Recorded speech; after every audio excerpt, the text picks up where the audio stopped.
Wait, I was not saying what. Splatoon! Woo! He's using the crab! Dude, did you see that? What is that? Wait, why is he fuzzy? Ew, what the frick? Why?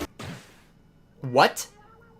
Why? I'll admit it, I was not expecting them to show off a brand new trailer for Splatoon 3 in the most recent Nintendo Direct. With as far as off as it may be, I didn't think we'd be seeing it again so soon. We got a ton of new footage of the multiplayer, as well as a reveal of what's going on in the story mode, the single player campaign for Splatoon 3. I'm super excited for this game, so I thought we could take a moment to go over all the secrets and hidden details throughout the trailer. So let's get excited for Splatoon 3. But before we get started, if you are new here, perhaps consider subscribing for tons more on Splatoon 3. We're going to be doing so much content on this game once it releases later next year. So let's hop on the epic Splatoon hype train. Anyways, guys, thank you so much for listening to that. Without further ado, let's get started.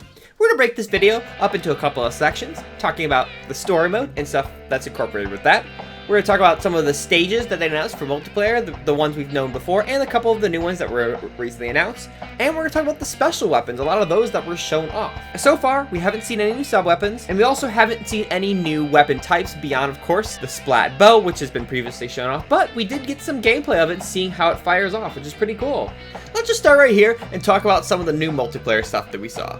They showed off a handful of stages and gave us some more information on what we've seen.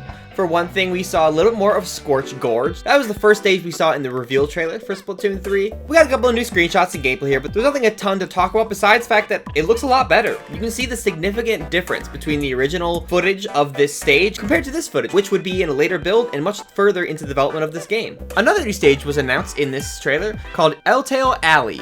Essentially what it is, it's like a residential area, and they mentioned that it's close to the new hub of Splatsville. So it's kind of got the same aesthetic, the same kind of like stacked housing and stuff like that.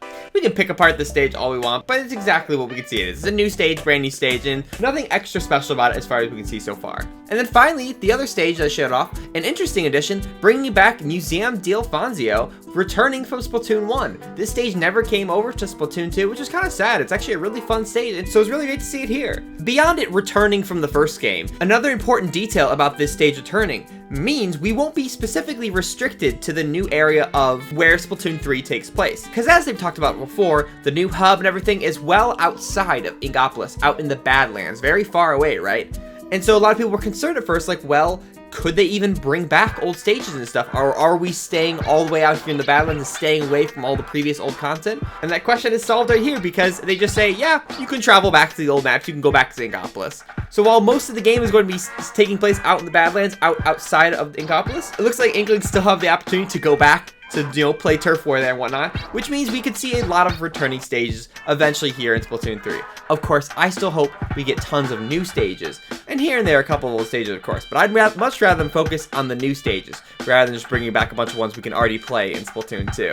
Anyways, let's move on and start talking about some of the specials that was shown off in this trailer. In addition to a couple of new ones introduced, we also get footage of ones we've seen previously and see how you can actually play with them. The first one I want to talk about is called the Trizooka, which is basically a modified version of the original Inkazooka special from Splatoon 1.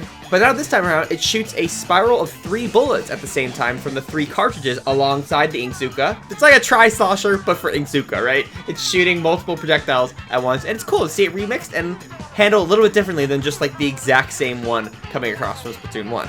The other special we saw previously, before this trailer, was the Crab Tank, which at first we had no idea how this thing was gonna work. But now that we've seen some gameplay of it, it's crazy. There's already been a million people comparing. This special looks very similar to how Overwatch's hero Wrecking Ball is played, where you can roll around, open up the ball, and then move around with your legs and shoot with your turret, and it admittedly does look very similar. It looks so fun though, and I'm so excited to see like what kind of movement options it might offer. It does look very similar to Splatoon 2's Baller, right? Because you're just taking an orb form. However, here the Inkling is on the back of the ball, right? But then obviously when you get it, you can roll around. But I wonder if you take enough damage in the Crab Tank, you'll be like left vulnerable to get splatted. Unlike the Baller, I bet you might not have the ability to actually roll up walls and like move around like that anyways. But honestly, this has so far been my favorite special. This looks so much fun, and I can't wait to try it out myself. Another big exciting special was called the Zipcaster, or what people have been also calling it, the Ninja Squid. You can use this special to basically Spider-Man your way around, clinging to walls, and giving your character insane movability. However, it was mentioned later in a Twitter post that after the special runs out, you will be automatically returned to the place you started and you first initiated the special. So it actually acts very similar to the inkjet from Splatoon 2.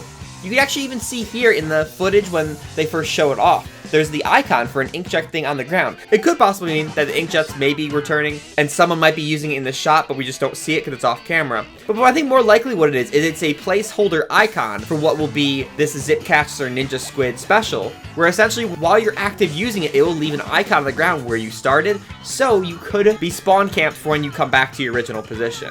I think that's actually a great way to balance it, because on one hand, if you can use your special to get that much maneuverability, imagine when you go into overtime in ranked mode and you just like initiate this special to get really quickly back to the point, which you can still do, but rather than just being dropped and staying there, you still would have to go back to your original position, which I think is a lot more fair, rather than be able to like have this incredible boost of speed and movement ability to go over walls and bypass even enemies' ink.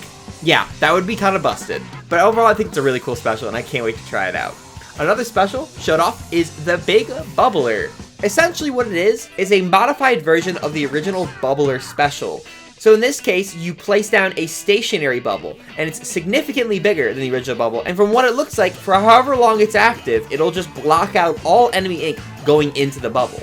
Essentially what you can do is you can block choke points with this, throw this down, and as long as you can push people back so they don't also enter the bubble with you, you can really use this to turn the tide of the battle. But all the enemy has to do is hide away and wait for it to end. So if they can afford some time to wait, it's not nearly going to be as busted as it may look initially here. The final special they show off is called Killer Whale 5.0. And like the name describes, it's essentially a modified version of the Killer Whale, but it does seem a little bit different here, where instead of one giant sound wave, it's 6 separate, like stingray-like lasers that pierce through stage obstacles, but also home on and follow enemy players in like sets of 2. So it's kind of like a combination of like, you know, the Killer Whale, but also the Stingray, but also kind of the Tentamissiles in a way. I'm curious to see how this one is activated. I wonder if you have to aim it and also like lock onto characters like you previously would with the Tentamissiles. I mean, the fact that it homes on multiple enemies, like that's insane. That sounds awesome though. So, we've talked about the stages, we talked about the special weapons. Let's talk about a couple of the details I noticed in regards to the story mode. There's a lot of footage to go through. They show a ton of different footage of different stages, characters. We see the lineup of Callie and Marie, what is probably the original Agent 3 from Splatoon 1. Captain Cuttlefish returns. Matter of fact, Callie and Marie are actually wearing the Chaos versus Order colors here as well, so there's a lot going on here we don't know just yet. There's the obvious that DJ Octavio is back again in his same DJ booth. I mean, I guess at least this time it's got arms and legs, so maybe it'll be a little bit different than usual. But to no surprise, he's up to no good. The biggest twist here, though, is that Octarians are taking a different approach now. They're evolving into mammals by growing hair and fur. It's kind of gross. And the Inklings currently don't have any way to combat this virus that is turning into mammals, because as you see here, when the player interacts with this pinkish goop, your character will get all fuzzy and furry. It's actually mentioned too in the Twitter thread. While in this form, you can actually like roll around with it. I wonder if that may affect certain gameplay or puzzles, like maybe you want to intentionally get fur all over your body, roll around to cover yourself, potentially in ink, and then you can like make your own body be like the paintbrush or a roller or something. It could be really interesting. But the more interesting thing about this pink ooze is that we actually see some use for what the reason of why Little Buddy is teaming up with us, why a Salmonoid is helping an Inkling. And what it seems like is our little friend happens to be the cure for this pink ooze stuff. Because as we've just barely mentioned, Inklings can't touch it, otherwise they'll turn into mammals. However, if you use your Little Buddy, throw him at the pink ooze, he'll not only dissolve it, but then he can help you open up the level to different passages and to continue to make progress that way. I think there's a lot more going on under the surface of this here that we might not know about just yet. I feel like they showed us so much of the story mode, but I have so many more questions than I do even answers. In general, I'm just kind of excited we saw Splatoon 3 again. What this likely means though is this will probably be the last time we'll see it for the year, which is fine, because considering the rest of the Direct and how they did announce like more concrete release dates, for example, the Kirby game coming out next year, they said it's going to be coming out in spring of 2022.